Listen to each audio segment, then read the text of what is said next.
What's going on, my peoples? You are now tuned in to the thought of TRANE, and I am fourth quarter TRANE, cold train, or whatever the hell you want to call me. Now, y'all know how we do. As usual, I'm not going to hold you for too long. Just want to share a few thoughts, and then we're going to be out of here right quick. We're going to slide out like we always do. But before we get into all that, I just want to ask y'all, like, comment, and subscribe. Again, like, comment, and subscribe. One more time, if you're feeling the vibe, like, comment, and subscribe. Now, I was thinking about a few things earlier this week, and it kind of falls in the line of, debates that we have with one another, or just general conversation about hip hop. We always asking each other, what's your favorite hip hop album? Or what's your favorite song? What's your favorite MC? Who's your favorite producer? Favorite video, or what's your favorite time period? What's your favorite era in hip hop? Those are all common themes that we kind of bounce off of one another all the time, every single day. But I thought about it, and I don't know if y'all have been asked this, but I know I haven't, not one time. And I don't hear this come up in no conversations. Like, what's the moment that you first fell in love with hip hop? I'm not talking about the casual fan who just in and out, listen to a few songs and you just in and out. Hip hop is cool for you, but it don't float your boat. And that's cool, but I'm really talking about, this is aimed towards my sure enough hip hop heads out there. Have you ever really sat back and thought, when is the exact precise moment that you fell in love with hip hop?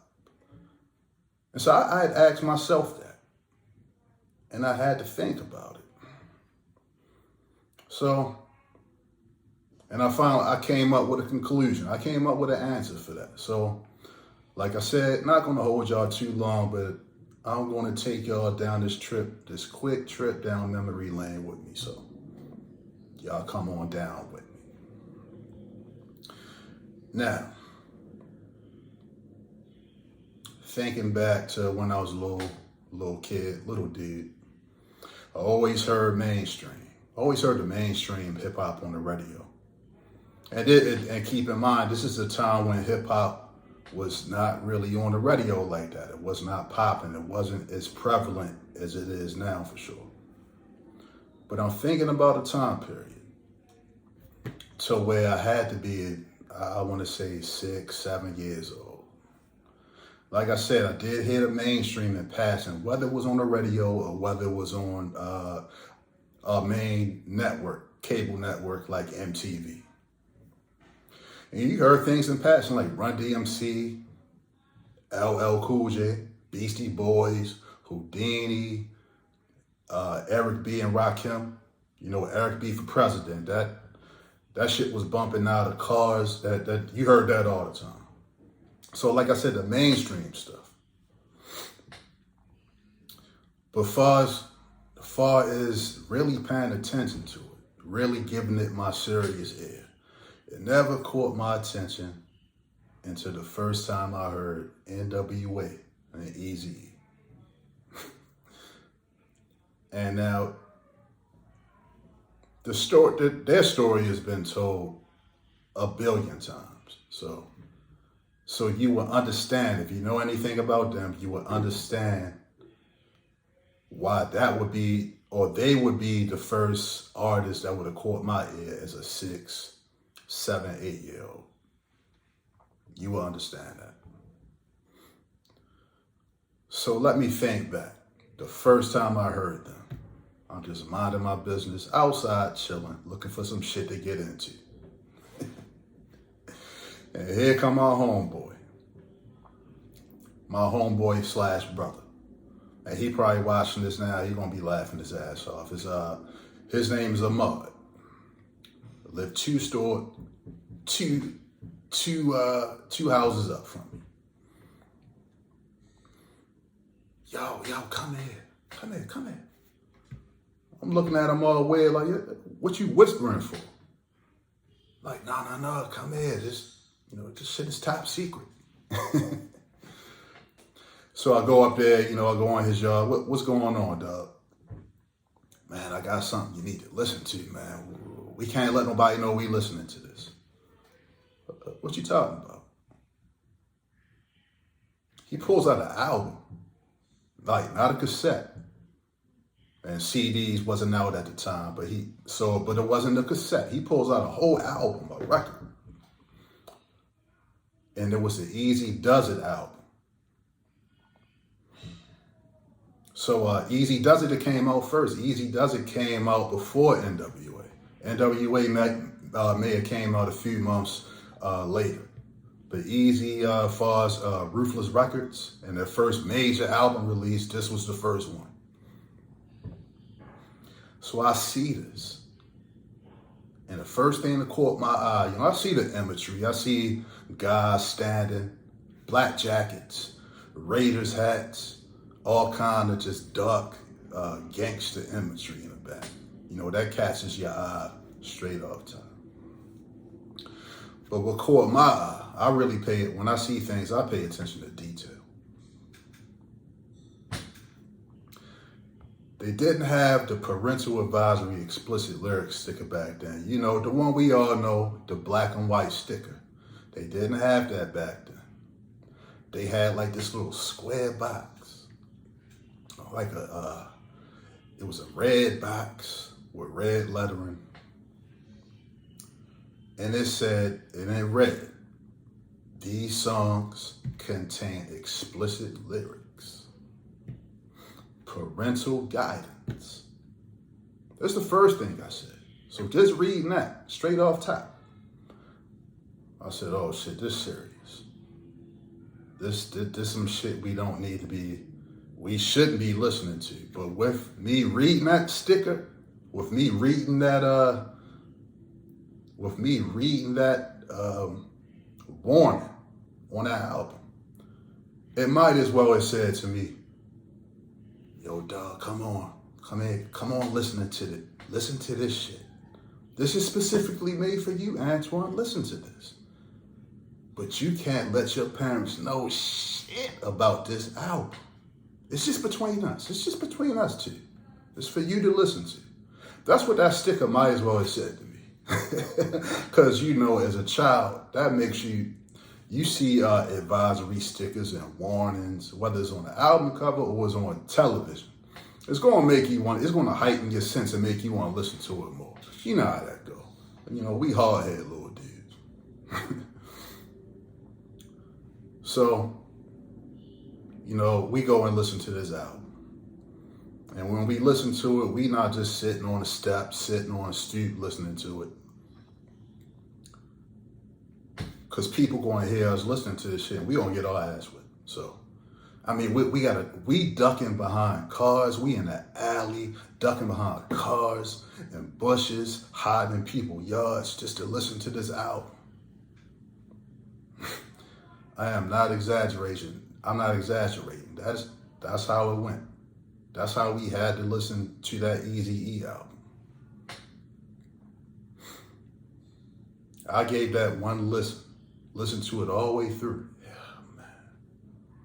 Shit blew my mind. Keep in mind, I'm probably 9 years old at the time. 8 years old, 9 years old at the most. I hear cussing all the time. Cursing is it's an everyday thing in my household. It probably was an everyday thing in your household. You don't understand nothing from your parents. All the logical stuff in the world that they tell to you, you don't understand it until they throw them curse words in there. Like, oh, that's what you meant. That's all you had to say. I get it now. But so you heard that all the time, but on a record, in a musical form, especially hip hop. I had never heard that before, and he had never heard it before. That's, that's why it was top secret, classified files. It just blew my mind. And beyond the curse words, it was just the way that they broke everything down. I had never heard hip hop lyrics. I had never heard hip hop lyrics being used that way before to explain lifestyles. You heard, like I said, the mainstream things that you hear on the radio that we heard back then. Yes, they were, they was trying to explain the lifestyle that they was living, but it was PC. It was way more PC than this introduction to hip hop that we had. And it caught my mind, so now it got my attention. And so the same thing happened with the Straight Outta Compton album. We got a hold of that cassette. We right back in the alley, behind cars, listening to this like our life depended on it. And we knew, we was ducking and dodging that ass whipping. We could not be caught listening to this, but same thing happened with the Straight Outta Compton album, and it just blew my mind. And at a young age, I knew me and him both knew, we was listening to something that was not just something we wasn't supposed to be listening to, and it was hard, but we knew we was listening without being able to explain it back then. We knew we was listening to something that would change the shape and form of hip hop history as we knew it. We knew that without being able to explain it. So, like I said, after Straight Outta Compton and Easy Does It, I'm here now. You got my attention. I'm here. What's next? So now I'm searching for hip hop myself. I'm searching for it on my own. You don't got to come to my doorstep. I'm coming to you. I'm in my house. I'm in my room, or I'm in my basement, wherever I'm watching TV. I'm into hip hop and I'm looking for it. So now, I'm watching the only place I can see any form of hip hop, the shit that we like to listen to, not that pop stuff, but hip hop. So I'm watching Rap City. I'm watching Yo MTV Raps. The Box. Y'all might have heard of this. The Box, the video jukebox. This is where you can call in. It's a jukebox. It's actually a jukebox. Like if you go to a diner, you can call it in from your phone, and you can order a song to listen to all day long if you could, or you had the money, or you just didn't care about getting caught by your parents when that phone bill came at the end of the month, and you didn't care about that vicious ass whipping you was going to take for ordering 20 videos a day, like I did. But that's another story as well. But so now I'm into it. I'm watching videos every single day. And in the process, I'm finding myself falling in love with this form of music, this form of art. But I didn't know it. I still didn't know it at the time. And I guess it's the same as if, you getting into a relationship with someone. You're getting into a relationship with a woman, and you find yourself doing uncharacteristic stuff that you normally wouldn't find yourself doing. You're doing goofy stuff. You can't explain it. It's because you've fallen in love. So the same applies to hip hop, and that's what was happening to me at the time. So we're gonna move up a little bit, just transition forward just a little bit. Still 1988, 89, I forget, but around that time. DJ Jazzy Jeff, Fresh Prince. They're my favorite group at the time. Don't ask me why. Were they the hardest and spitting the hardest?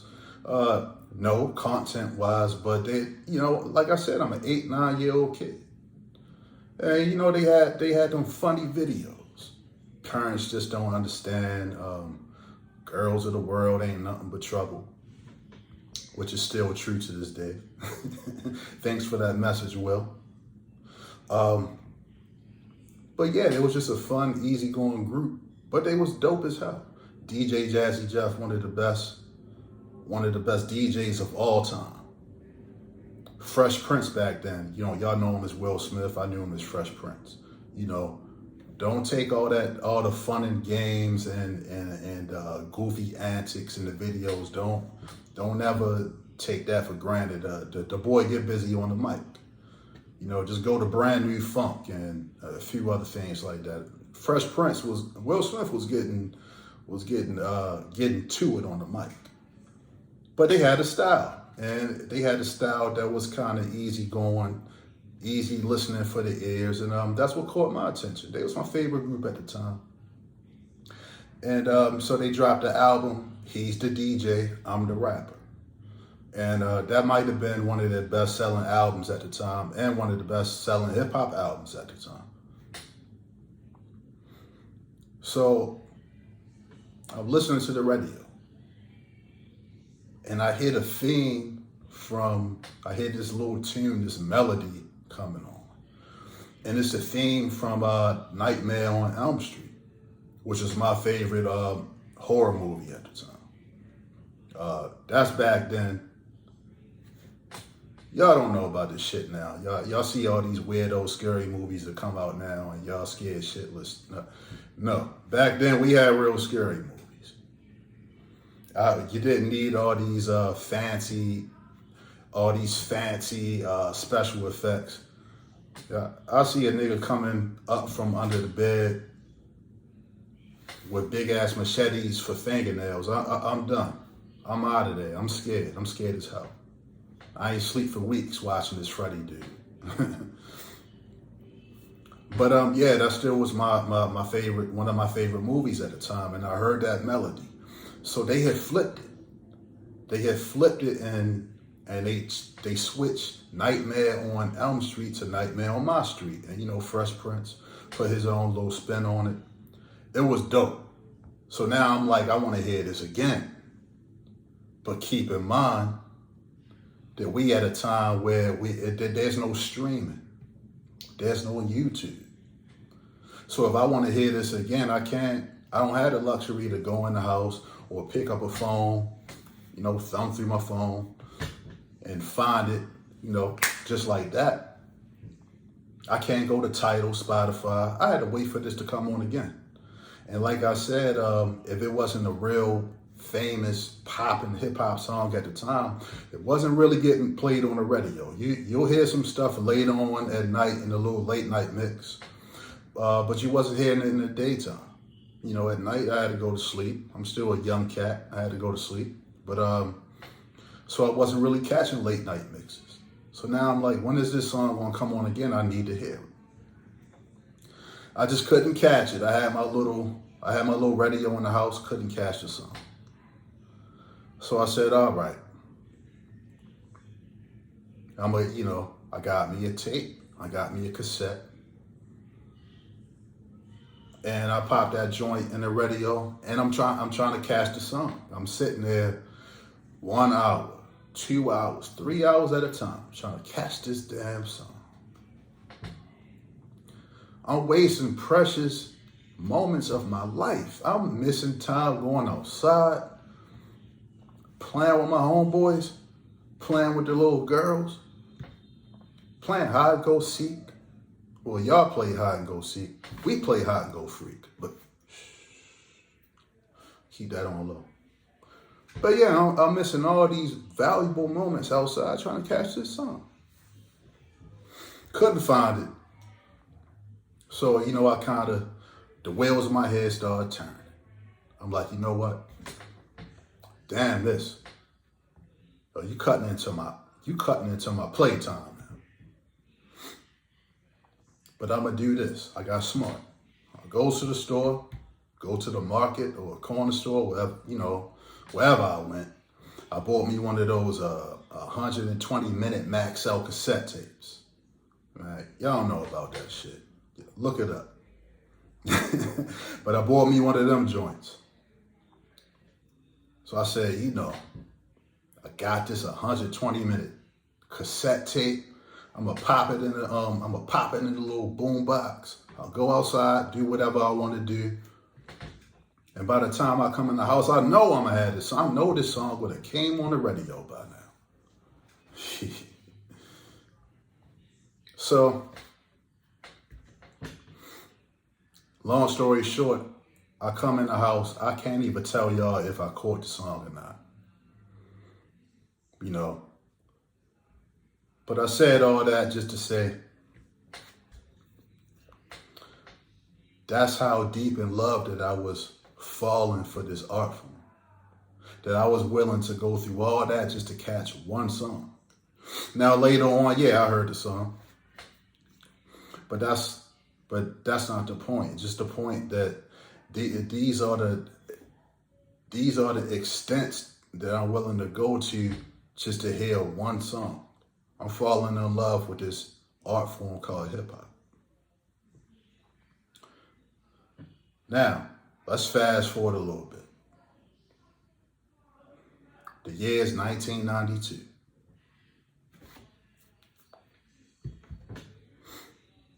I'm probably 13 years old at the time.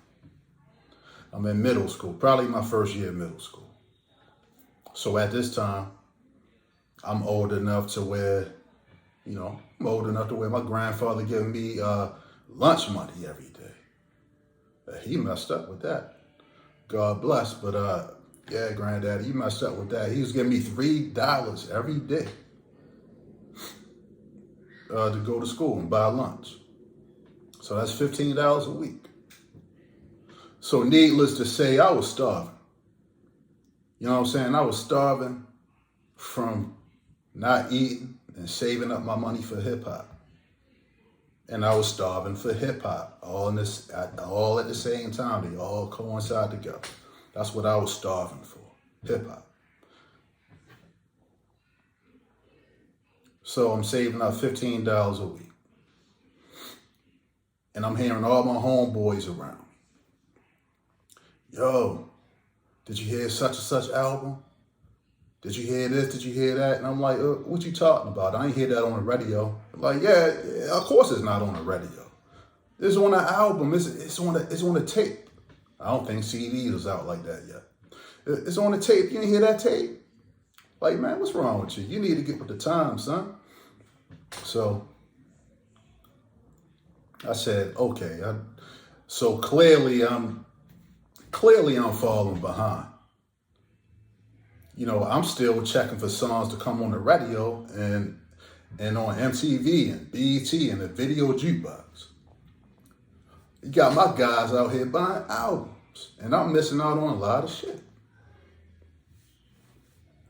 So this is why I started saving my lunch money.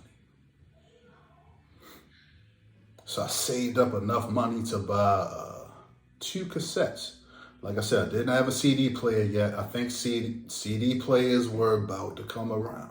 And I'm about to get to that real shortly. But right now, I just had a cassette player like everyone else. And I bought my first 2 cassettes. I vividly remember the first 2 cassettes that I bought. I went to Sam Goody, 2 cassettes. This is 1992, so I bought,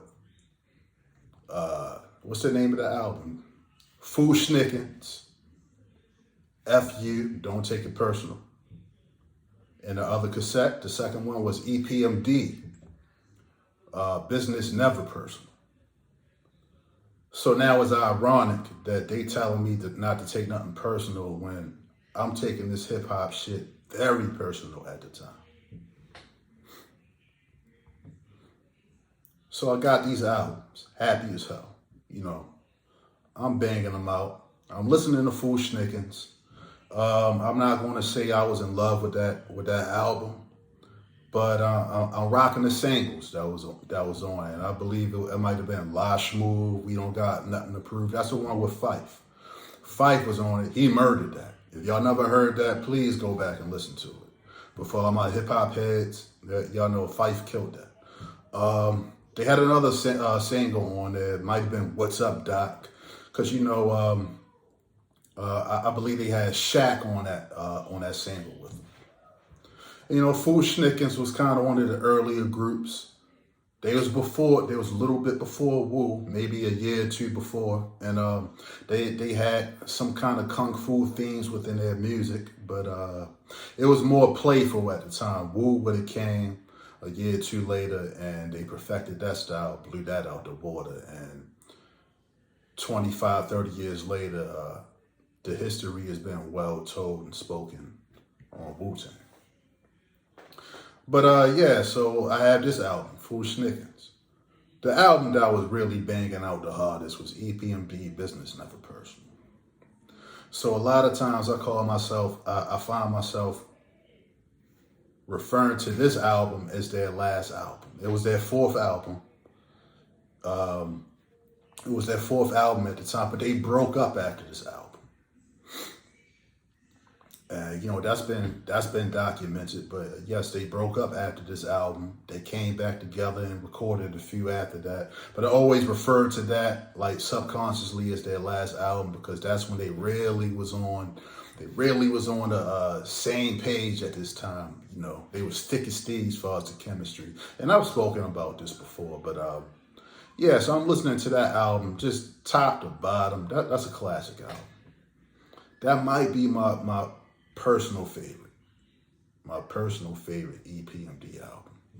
Business Never Personal. Had crossover, had the headbanger, which is probably one of the best posse. Is one of the best posse cuts of all time. I'm going to speak about that a little later down the road. But it's definitely one of the best posse cuts of all time. And so, like, those two songs just kind of set the tone for that whole album. So I'm banging that out. So there it is with that, my first two purchases. It was money well spent. Now, let's go to the moment that I officially fell in love. The moment I knew it. There's no more speculation. I know I'm in love now. And I'm going to explain to you why. So now we're in the later part of 1992. Christmas time. So like I said, I'm 13 at the time. So when it comes to, you know, Christmas gifts and all that, you don't really, they not really keeping shit. Your parents not keeping shit from you no more. They not saying Santa Claus bought you this, that, and the third, you know. We ain't letting no fat white man sliding down the chimney take no credit up in here. You know, my parents work hard and bust their ass to get me what they got. So they let me know, like, hey, ain't no Santa Claus. Check this out. We see a little interest in music and hip hop. We letting you know now, we bought you a CD player for Christmas. So just pick 2 CDs that you want. We're gonna go ahead and cop those for you. Now this is big. I don't even know if nobody in my hood had a CD player. I might have to keep this on the low because the niggas might try to rob me for this. So, this is big though. I'm really excited for Christmas. I'm getting my first CD player. And so they say, okay, name 2 CDs that you want.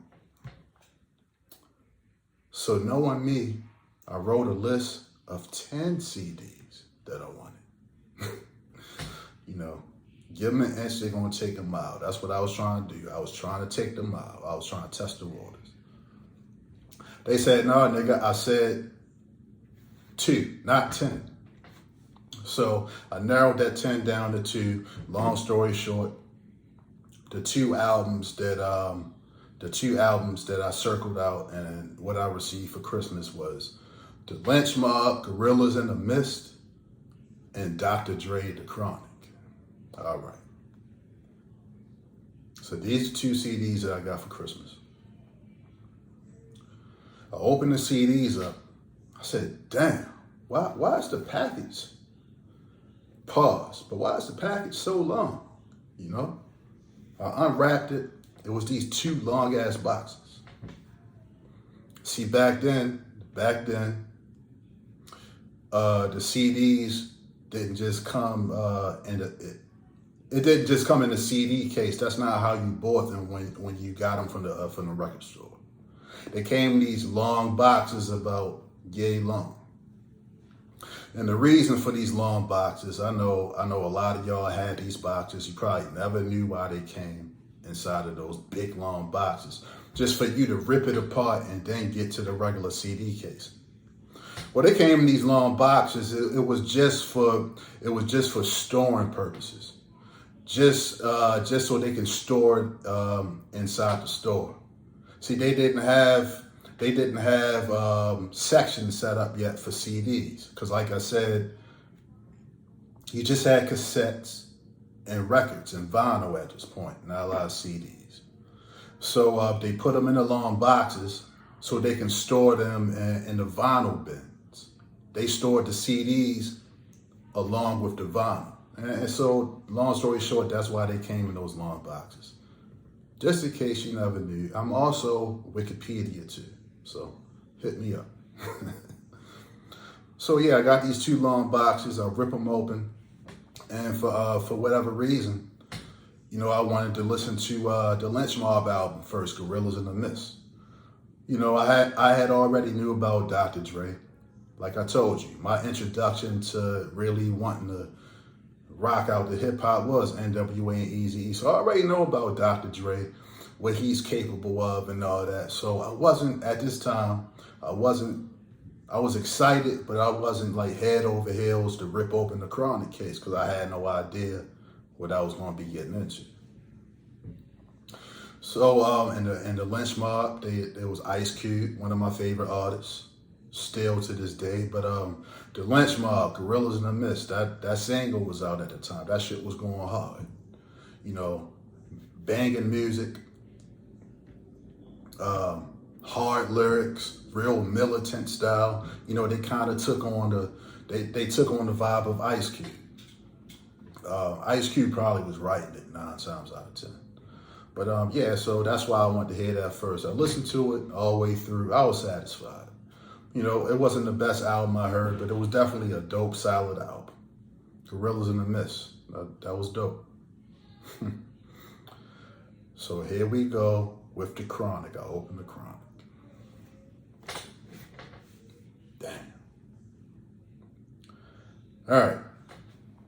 So nothing but the G thing. See, this album was so monumental in my life, it got me tongue twisted. Nothing But a G Thing was already out. It was already bubbling, already circulating. The video in heavy rotation. The song was on the radio, heavy rotation. The song, Nothing But a G Thing, probably was damn near platinum at this time. This not when we had all this fake streaming stuff where you can make up the whatever kind of numbers that you want to make up and say you went platinum or multi-platinum. That's a conversation for another time. But I don't like that shit, and that's why I brought that up, just to say that. I don't like that streaming bullshit.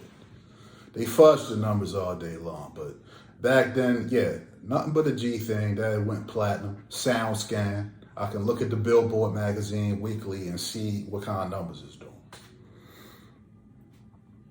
So I already knew, just listening to a G Thing, and I'm basing it off of the product that Dr. Dre had already released. He was always aggressive with his production prior to this time. So Nothing But a G Thing was different. It was smooth, laid back. It was damn near like R&B. And yeah, Snoop. And this kind of style, the style of production really catered to Snoop. Snoop was murdering this style of production. It was tailor-made for him. And Dre knew what he was doing. I think he might have been already on his way to this style of production, what we would know as G-Funk today. There was precursors of it back on the last NWA album, Niggas for Life. But this is where he really fully delved into it. And I think part of the reason is, a big reason is, he was custom fitting this style for Snoop.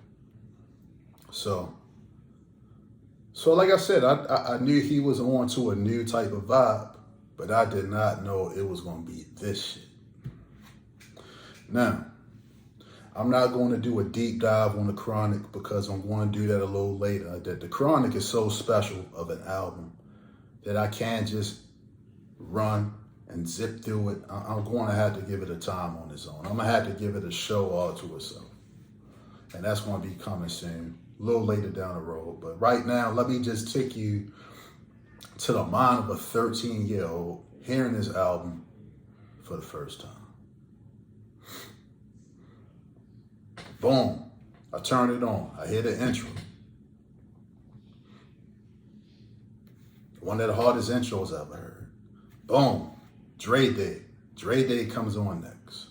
See, I vividly, this album was so important in my life. It was so, just blew my mind so much. I can vividly remember the track listing. I don't have to pull up nothing. I can run it down right now.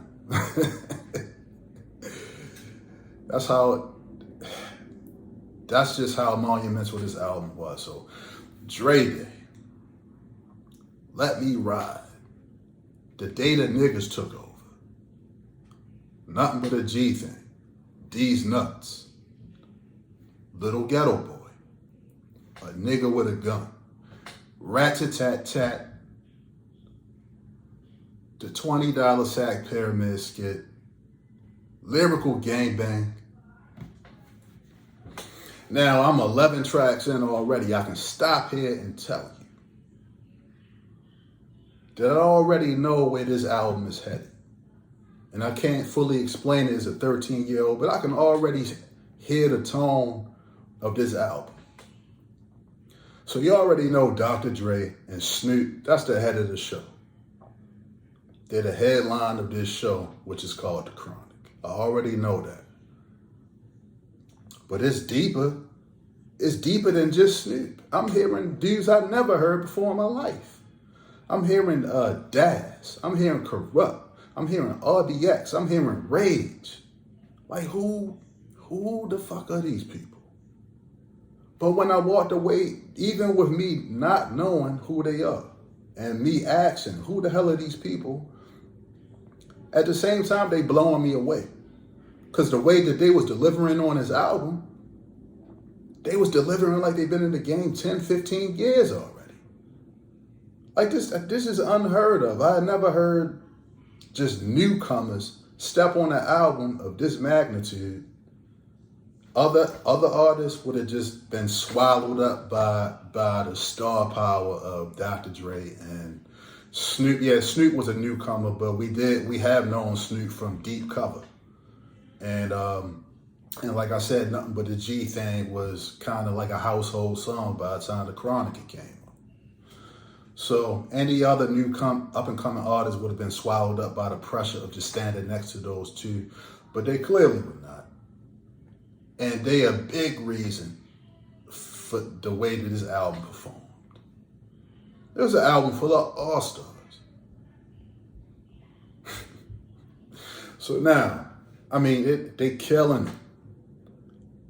Rage, killing it. She ripping it like she a dude. This is why she's my favorite female MC of all time, without question. I'll speak about that later on. Corrupt, killing, murdering, ripping shit. He from Philly, but now he lives out west. But you can hear he from Philly, fresh out of Philly, and he meshed the East Coast and West Coast style that he had together just perfectly. Lyrical gangbang is exactly what it was when you heard these people rhyming on this album. It definitely was a lyrical gangbang. So you got that. High Powered, the Doctor's Office skit, Stranded on Death Row. Jesus Christ, ridiculous. So now we get to the Roach. This is the outro. I'm thinking this really is the outro. I'm looking at the back of the CD. The last song the last true song that was on his album. For whatever reason, I think the words was The words is blurred out because it had curse words in the title, so I didn't really see it on the back of the CD. So I'm thinking the Roach is the the outro. I already knew at this point, without hearing another song, what kind of album I just heard. And then after the end of the Roach, this comes on.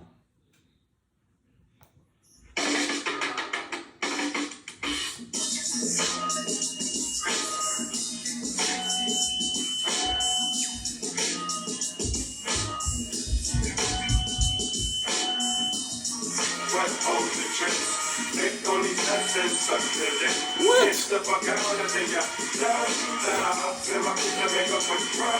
I used to know a bitch named Mary Bright.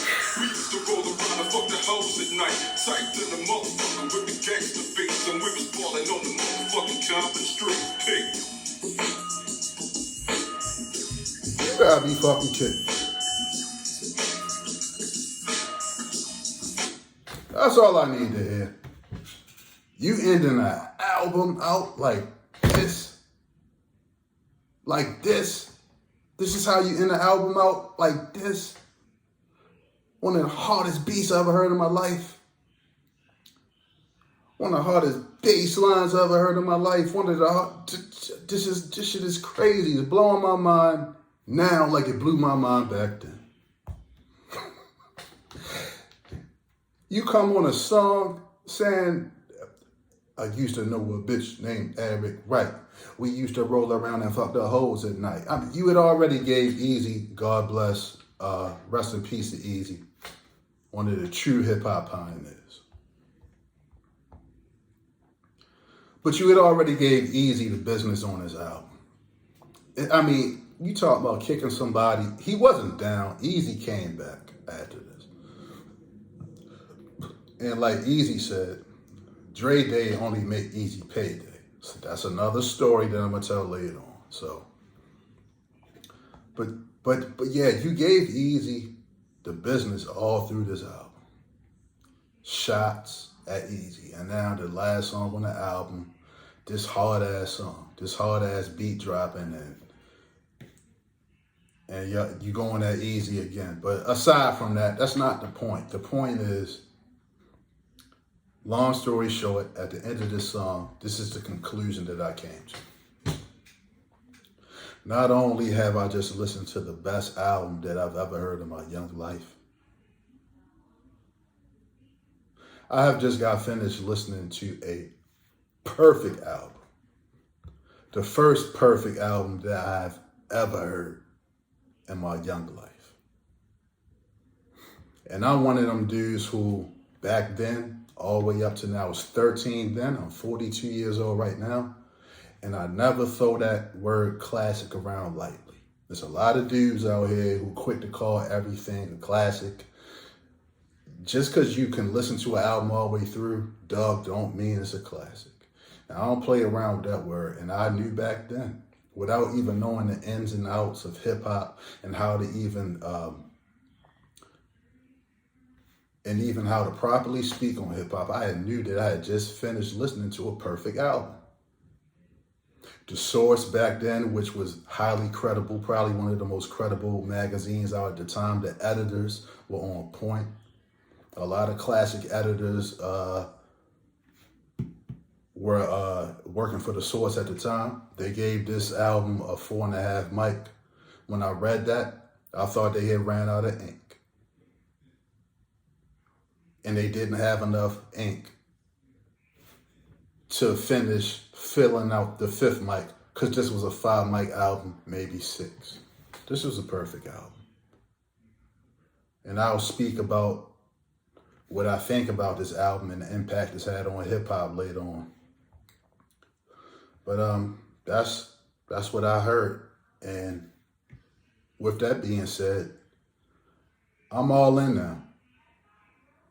I was able to tell myself after that album went off that I'm in love for like the first time that you've told your lady, hey, look, shorty, I've been knowing this for months. I just been a little too hardcore, a little macho, a little prideful to tell you, but I love you. I fucking love you. This is the moment I just had. This is the epiphany that I just had for listening to this album. There's no denying it now. And so now, after listening to this album, it's like the first time that you got high or something, or the first time you caught a buzz. You're now chasing a high. You're never going to find a high as great as this first one, but you're chasing it for the rest of your life. And that's how it's been after listening to that album and falling in love with it. And see, I said all of that, everything about falling in love with hip hop, just to come back around to this. See, if you ever sit down and have a conversation with me, specifically someone from a younger generation, and I might not feel everything that comes out, I'll give it a chance, but I might not feel everything that comes out right now in music, specifically hip hop. It's not because I'm shitting on it, and it's not because I'm shooting it down and not giving brothers a chance. I am, but at the same time, I'm highly critical. I am highly critical of music that comes out now because of my high standards that was set from way back then, the first moment I fell in love with hip hop. See, that music that I listened to back then and I grew up on, it set the bar for me. And it set the bar for my earlobes. I know what I'm hearing. I know what I like to listen to, and I know what I like to enjoy. And I give everything a chance. But, so we can put all these fancy terms on hip-hop now. Is this kind of hip-hop? Is that kind of hip-hop? No. It's only one kind of hip-hop. And you either dope, average, or you whack. And there's no in between. You dope, you average, or you whack. And if we don't like it, don't take it no kind of personal way. You just go back to the drawing board, you try to do something else. But don't get mad when this is how we hear it, because not just me, but everybody that comes from this era that I come from. This is the kind of shit that we grew up on. And we're not going to let you slide. We're not going to let you slide. We're going to open our arms and let you in the door. But you coming right with it or you coming wrong with it, and there's no in between. And this is because of the things and this genre that we fell in love with. It's never going to go away. You can call it old school way of thinking. It's not that. It's just the only way that we know how to think when it comes to this thing called hip hop. And it's never a hating bone in none of our bodies. It's just the standard that was set for us. And if you truly love this hip hop shit, you should have that same kind of standard for yourself as an artist as well.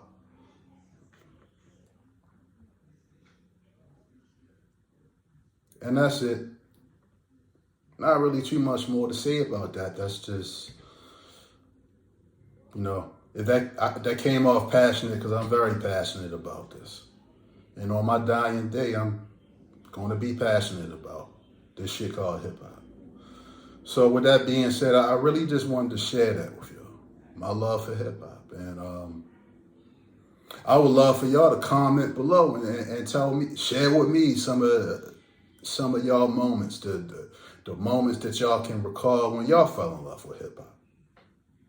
That's just something I think we need to talk about more. These stories need to circulate.